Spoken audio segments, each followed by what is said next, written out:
Connection established.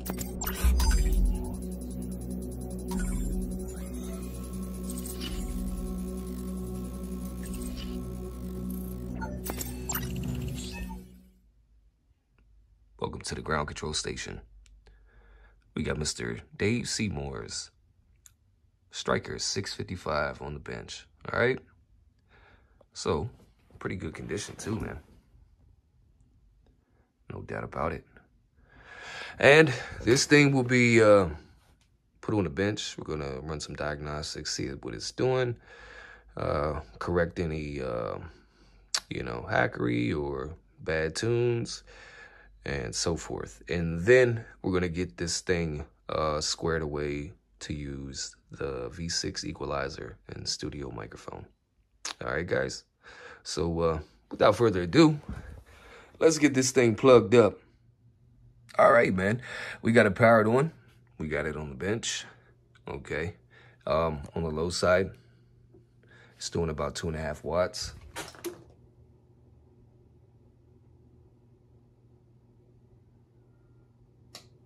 All right.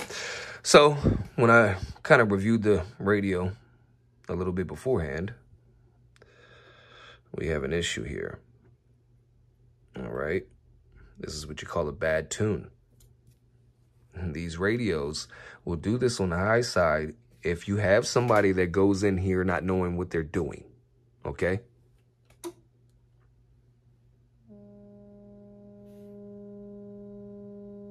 You hear that?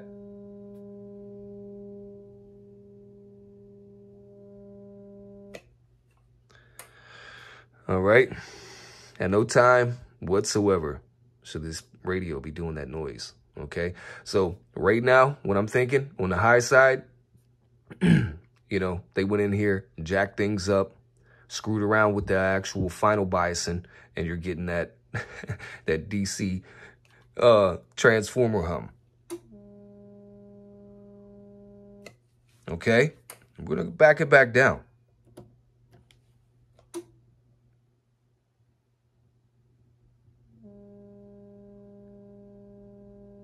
Yep, see? No bueno, but it doesn't do it on the low side. Okay?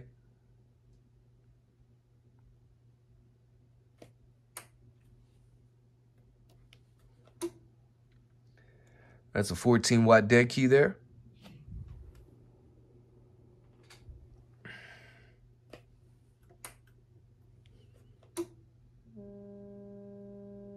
And look at that. Voltage dropping.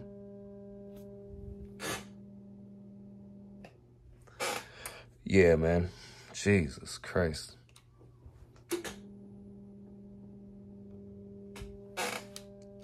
Mic gain's all the way down too, guys. So it has nothing to do with the mic gain. All right?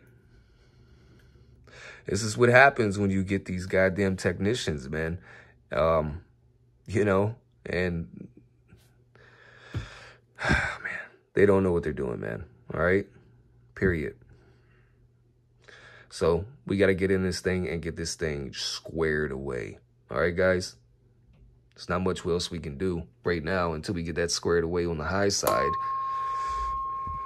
Turn the mic gain all the way up. Inject the 1 kilohertz tone. All right, let me get my 2-division carrier.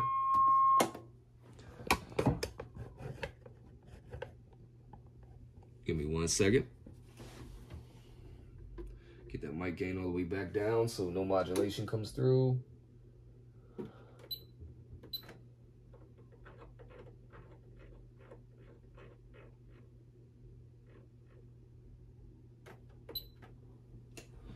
All right, mic gain all the way up again.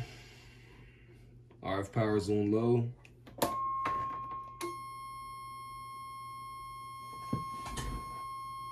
You hear that noise? You shouldn't be hearing that noise inside your radio. This thing is a splatter box. Let's cut the mic gain down some. 4 o'clock. 3 o'clock, 12 o'clock, and the waveform still hasn't changed. 11 o'clock, 10 o'clock,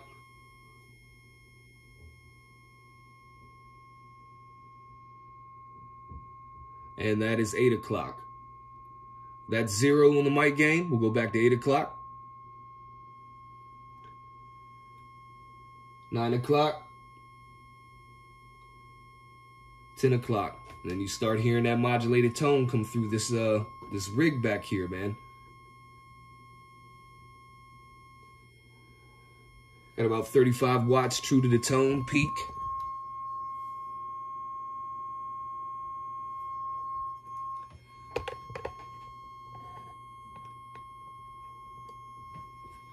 Let's go all the way back up with the mic gain.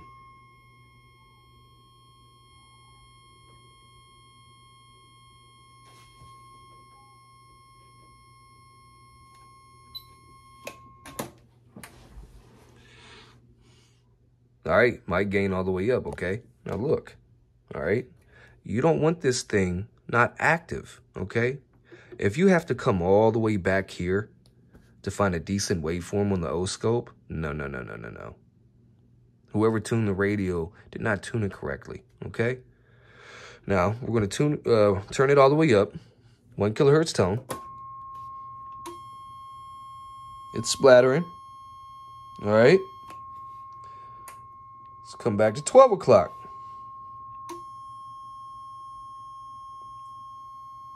Still a terrible waveform. About 10 o'clock. Got a little bit better. Just a little bit. Not too ugly, not too pretty. Cut it back, okay. I mean, it's almost back, you know, completely back.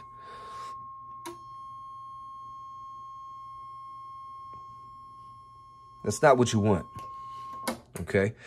You want to be able to have this mic gain all the way open and have a nice waveform on the O-scope, okay?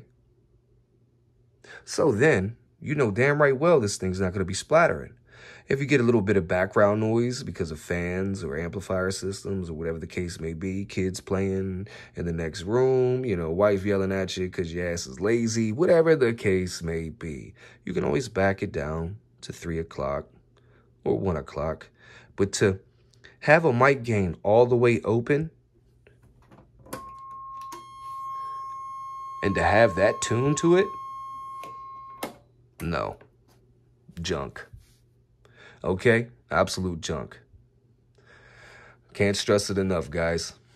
The more you peak and max these potentiometers in here, considering the modulation circuit, which the mic gain is tied into, this becomes almost completely inactive. Damn near, okay? So, guys, the proof is in the pudding. All right? It is what it is. Now, I'm going to get the lids off. I'm going to get this cotton picker stroking, get it squared away, because there is ALC issues, AMC issues, final biasing issues. I can tell you that off the break, okay? And more than likely, there's some weird capacitor upgrade in here. I guarantee it. Sitting at 13.9 volts. Drops down at 12.3. I mean, it should not be dropping that much, in my opinion. It's on volts here. Steady and ready at the power supply. All right.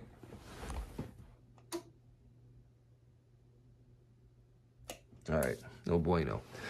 All right, guys, hold on to something, man. We'll be back. All right, we got the lids off, man. Let's look over here real quick. Do a really cool zoom. As you can tell there with the white arrow, let me get my handy dandy poker. Right here, your conversion was done, and it was done successfully. All right, a little bit of flux there that I got off with the tip of my poker. Now, like I said before, we do have a DC capacitance upgrade. This is actually a 4700. So I'll tip my hat to the guy who did this, all right? I also tip my hat to him because unlike Snake Radio Customs, he kept the protective diode in line. Trust me, you want both of them in line. You want that one in line and you want this one in line. So I gotta tip my hat to this guy, all right? And also he used a 4700 UF electrolytic capacitor, all right? Which is, it's not the first step of an upgrade in my opinion. You know, like I say, 5500, 6500.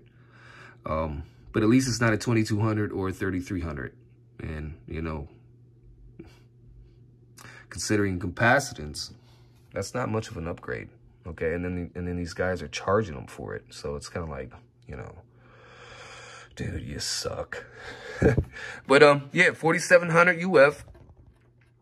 He kept the protective diode in line. So yeah, tip my hat to him.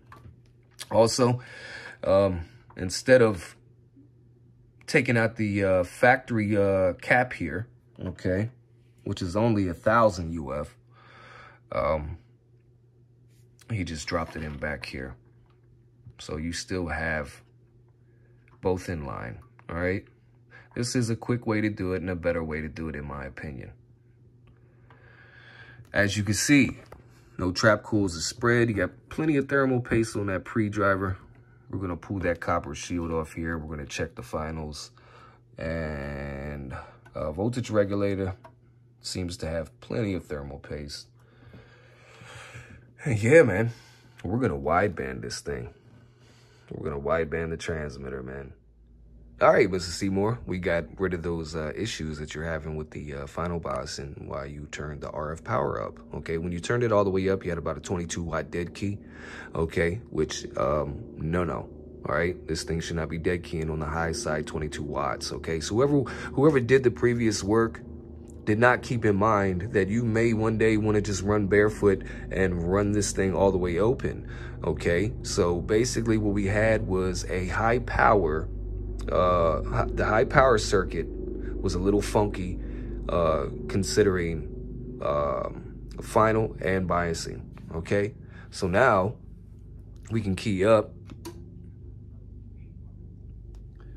3-watt dead key. That's 25 watts forward, okay? Not in reverse. Got yourself a 3-watt dead key, all right? Now it's in reverse. This is reflected power. It's barely even moving. All right. Come back and put that in reverse. And remember, when you turn the RF power all the way up in the beginning of the video, it was a crazy distortion going on in here. And you could hear it, man. You could see it on the scope and everything. So now we're going to key up.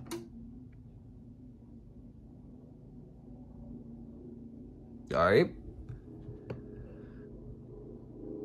25 watts forward. About 13.3 watts. Almost 13 and a half.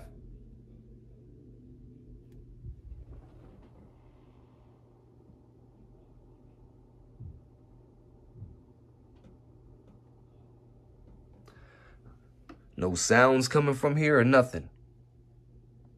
Everything is squared away. All right, put that back in reverse. We'll check some analog reflect since some of you guys don't like digital stuff. 3/4 of watt of reflect, which is nothing. All right, so we got that squared away. Low side of the RF power will be 2.8 watts, almost 3 watts. High side of the RF power is going to be about 13 and a half watts, okay? Now, what we're going to do, mic gain's all the way up, RF power is all the way down. We're going to modulate. Audio. Audio, check 1, 2, 3, 4, 5. Audio, check 1, 2, 3, 4, 5. Audio. Audio. Audio check 1, 2, 3. Audio check 1, 2, 3. All right, man. Had a max peak of 56 watts there. No doubt about it. All right. So what we're gonna do is we're gonna sit you down here. If we can get this camera to sit still. There we go. All right, man. 1 kilohertz tone coming up.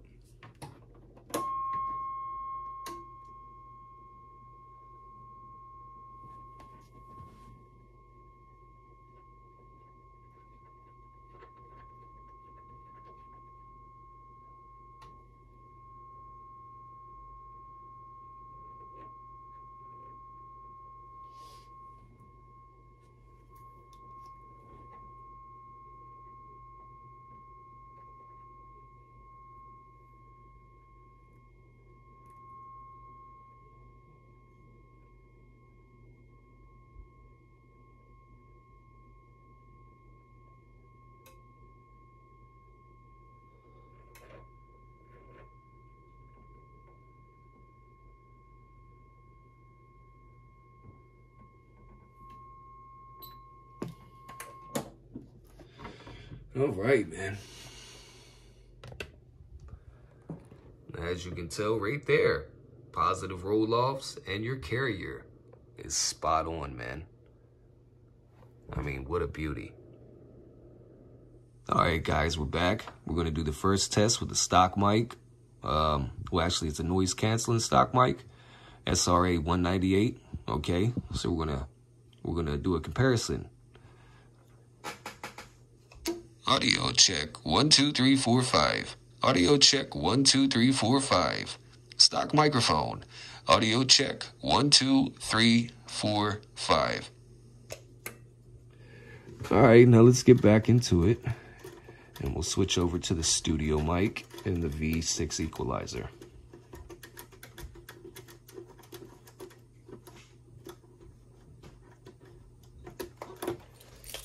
All right.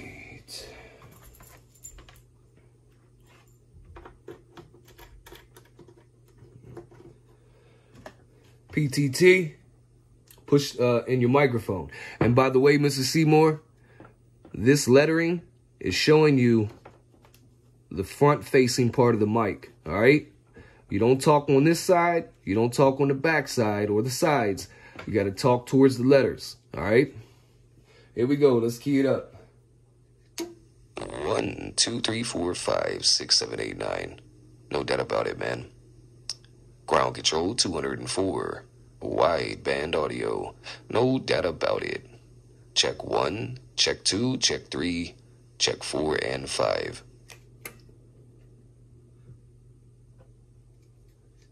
1, 2, 3, 4. Audio check. 1, 2, 3, 4. 1, 2, 3, 4. 1, 2, 3, 4. Turn the echo back off. Audio check 1, 2, 3, 4, 5. Audio demonstration. Audio demonstration. Clean, clear. Broadcast audio. Catch the wave, and you'll be sitting on top of the world. Break, break, break. All right. Sounding pretty bodacious, in my opinion. No doubt about it. Mr. Seymour, I appreciate your work, sir, yet again. This is your second radio. Done. Finito. Finished. And we got one more to square away for you, and we'll get that package back to the Bahamas. No doubt about it. Hey, guys, I appreciate you tuning in. Ground Control 204, Black Ops Technology. And we're gone. Gone, gone, gone.